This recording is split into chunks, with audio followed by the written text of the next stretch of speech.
Switching gears here. This is a sadder story, or it's a report. This is so right now there are rumors and alleged reports circulating that Irv Gotti, who I know is a friend to the room, is currently on life support. Now, this, from what is being alleged, is because of a stroke that he had that left him on the life support situation. And there have been a couple people that have, like, just spoke out and just are sending him prayers right now. We don't have details. We don't have confirmation of anything, but we do know that, like, Russell Simmons posted and talked about, he spoke to Irv not too long ago and gave him the number to a person that he wanted him to talk to about his health. He agreed that he needed the attention. He promised that he would come over to the resort Bali? Yeah, the Bali, where Russell Simmons is. And a lot of people go there for, like, health and wellness and undergo some tests and begin, like, natural and medical treatments. So he said that I promised him if he came that he would, get better. So obviously Irv has been dealing with some stuff, and we know that the last time we saw him, it was when he was, walking on that cane. And there were reports about a stroke then. So Russell Simmons and a few other people are sending some love. We're sending love and just, praying for the best. Health wealth, man. Take care of yourself, people. And we were talking, me and Charlamagne was talking. He's like, Irv is one of those ones, like Mike Geronimo, Ja Rule, Ashanti. DMX, he was the one that helped DMX in his career. Even Jay-Z helped Jay in his career when he was needed. Produced Can I Live? So he's definitely one of those ones. Started off with DJ. Yeah, he sure did. DJ from Queens, DJ Irv. So definitely all the prayer warriors to gather around and send it up for him.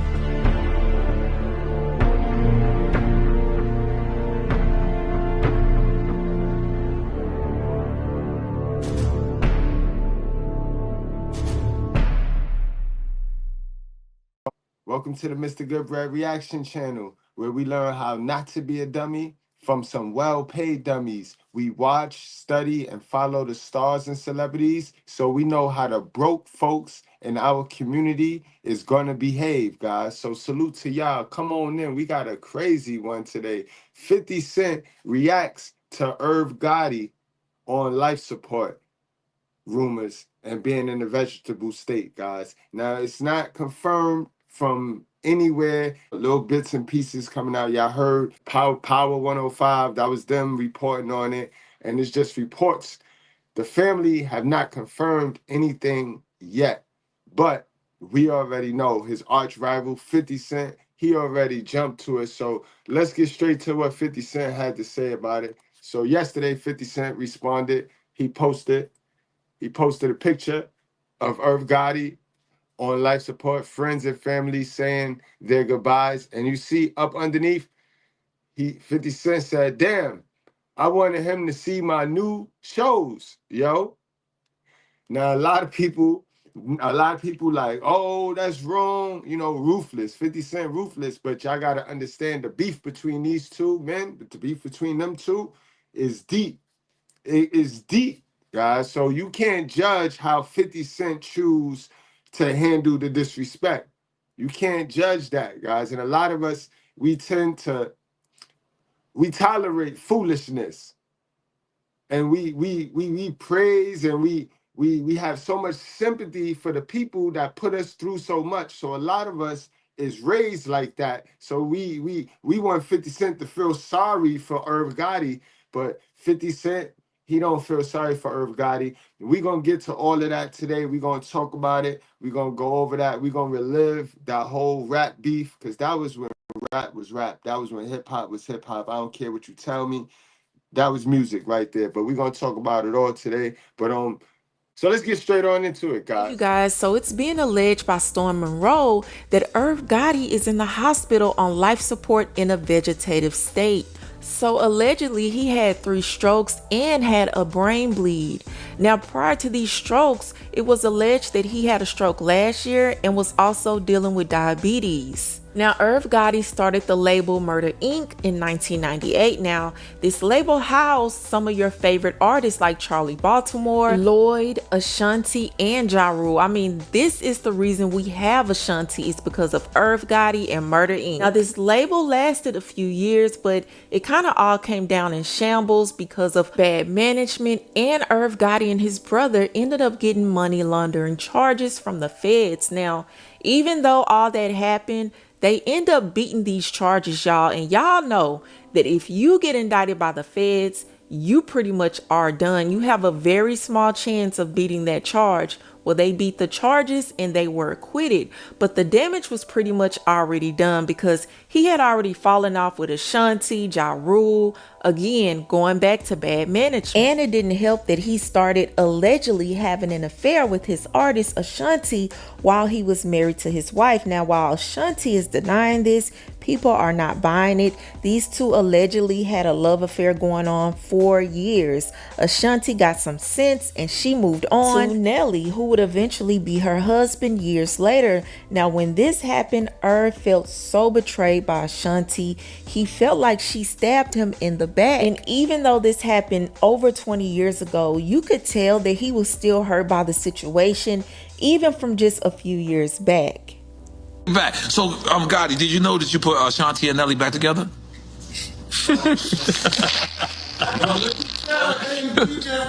I want to touch on this. Yes. Right? Because you don't know something. I don't know nothing.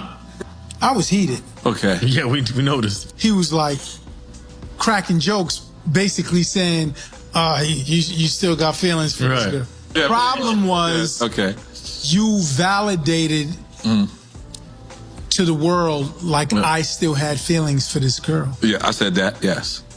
I don't, like, she's done. All right. But you know what? Some women, they just leave an impression on your heart forever. And it seems like Ashanti was that girl for him. But I want you guys to please keep him and his family in your prayers.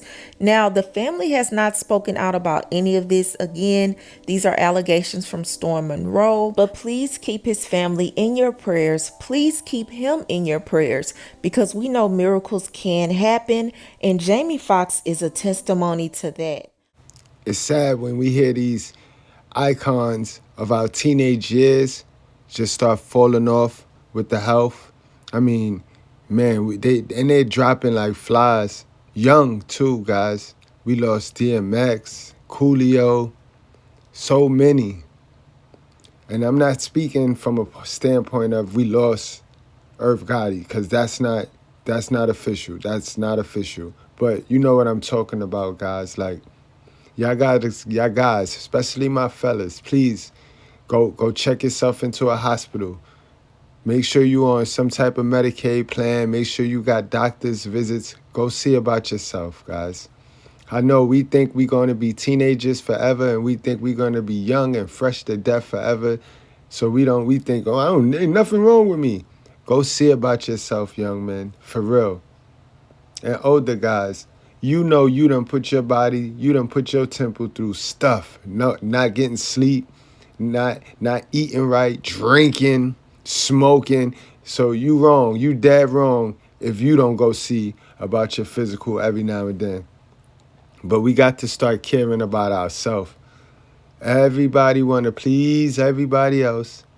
Everybody want to help everything outside of ourselves. We got to help ourselves, guys. We got to help ourselves.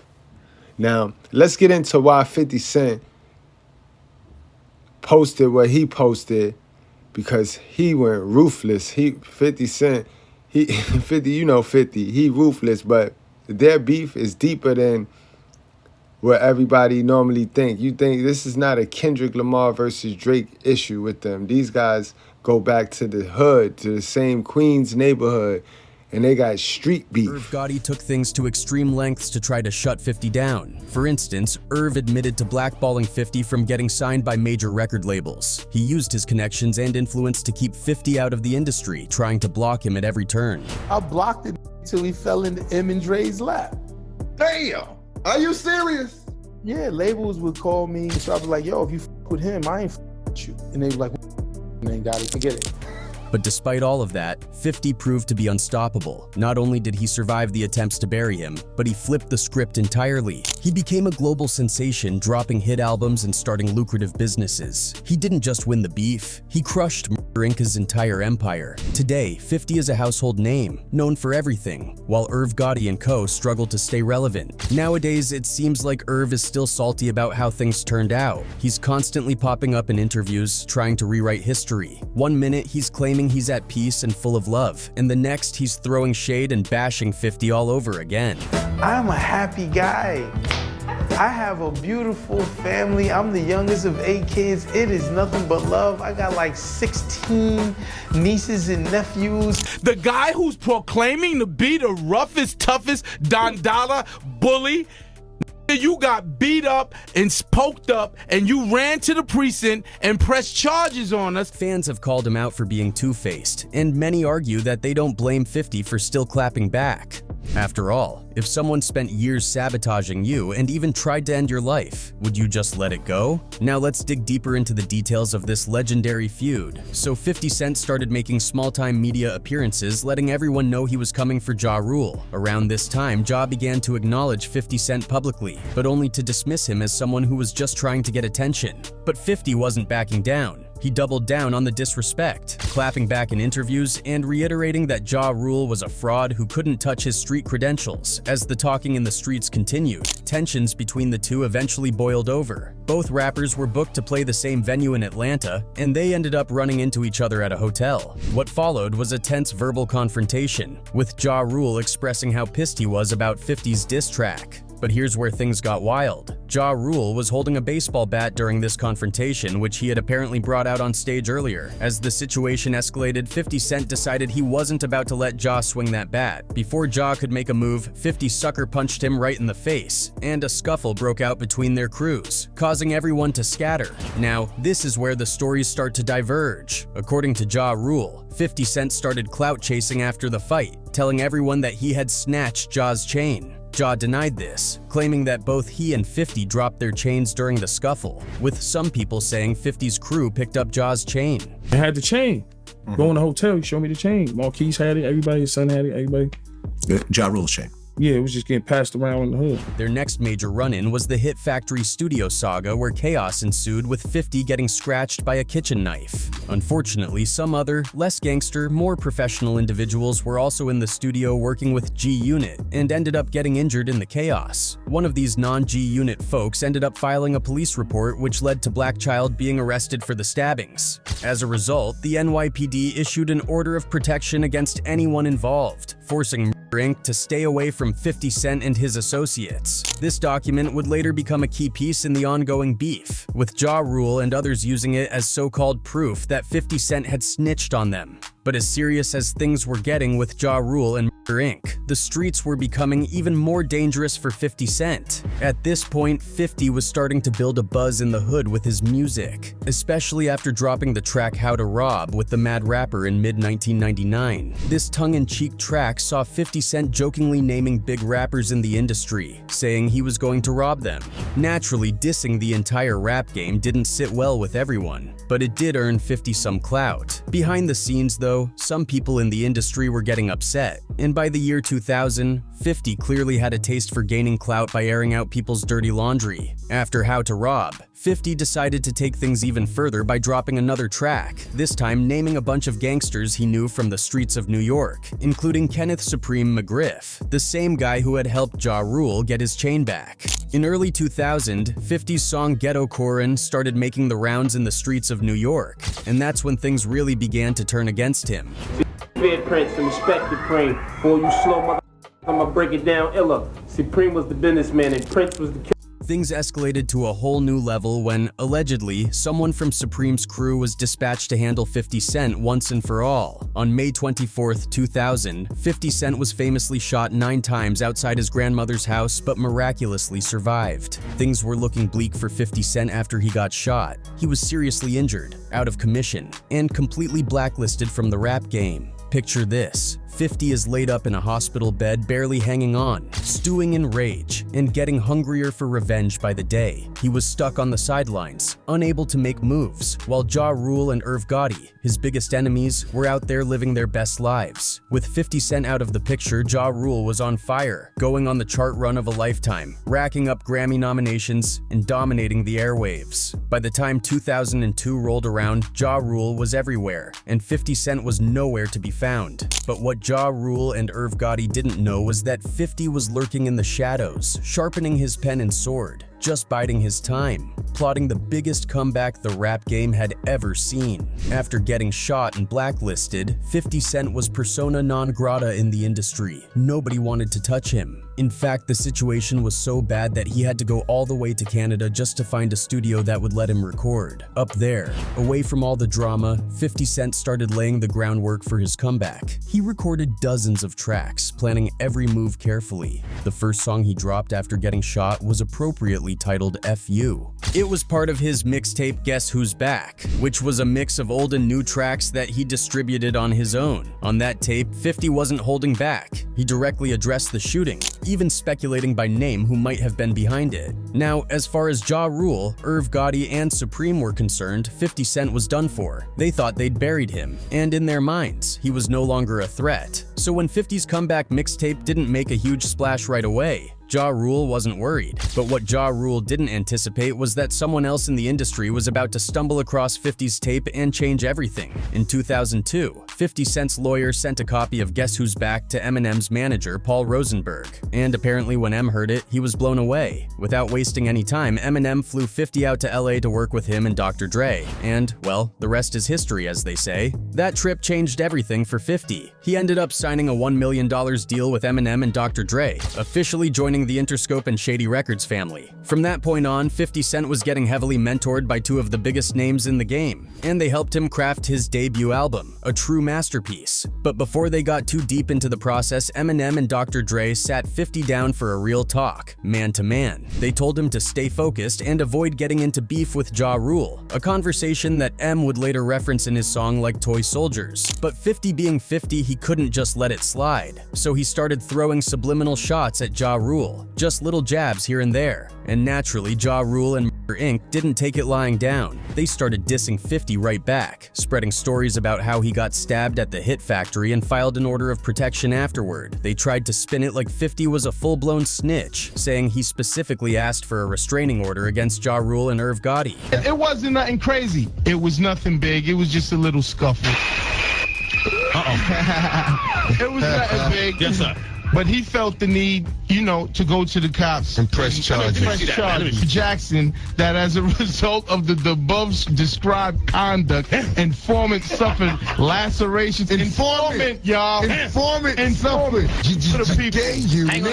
This whole coordinated smear campaign drove 50 Cent straight into battle mode, and he responded by dropping some of the hardest diss tracks aimed at Ja Rule, including Wanksta and I Smell P. At this point, Eminem and Dr. Dre were cool with it. They were on board with 50 going after Ja. And then, in January 2003, things took a drastic turn for the worse for Ja Rule and Irv Gotti, and it felt like the universe had flipped on them overnight. First came 50 Cent's Into Club, a song that changed the game entirely. This wasn't just another rap hit, it was a cultural moment. The track shot straight to the top of the Billboard charts and stayed there, becoming the hottest song on the planet. It was so massive that it earned 2 Grammy nominations, and everyone, from diehard rap fans to suburban kids who had never even heard of G-Unit, was bumping it. For 50, it was a career-defining moment. But for Murder Inc., it was like the first domino in a series of disasters that would soon follow. Just as Indie Club was dominating the airwaves, the feds showed up at Murder Inc.'s doorstep, kicking the door down. Their offices were raided as part of a massive investigation trying to link Irv and Chris Gotti to Kenneth Supreme McGriff, who had just been arrested while on the run. The government was trying to paint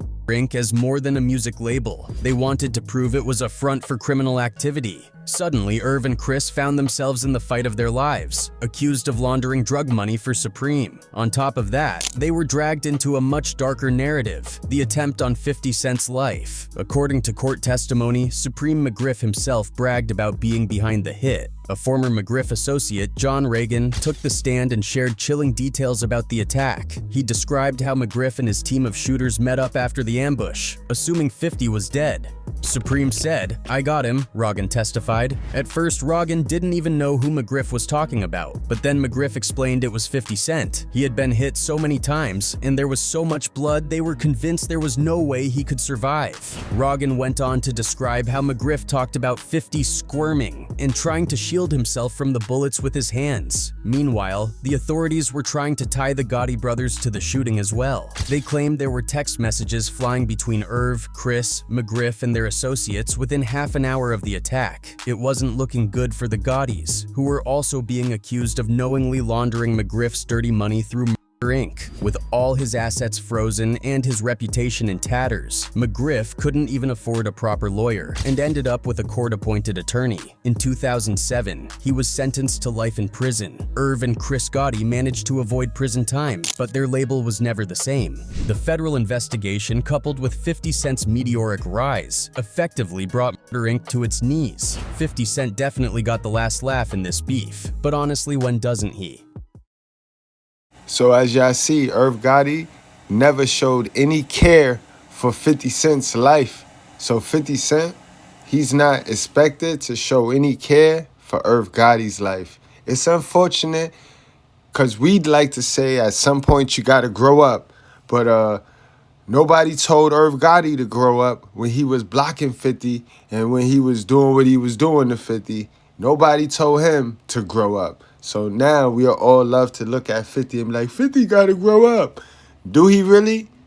Would you let it go? That's today's video question. If Irv Gotti did what he did to 50 to you, and now that Irv is, who knows, rumored to be on his deathbed, do you feel obligated to feel sorry for Irv? Are you feeling sorry for Irv? Put it in the comments section, guys. I'd love to see you guys take on that.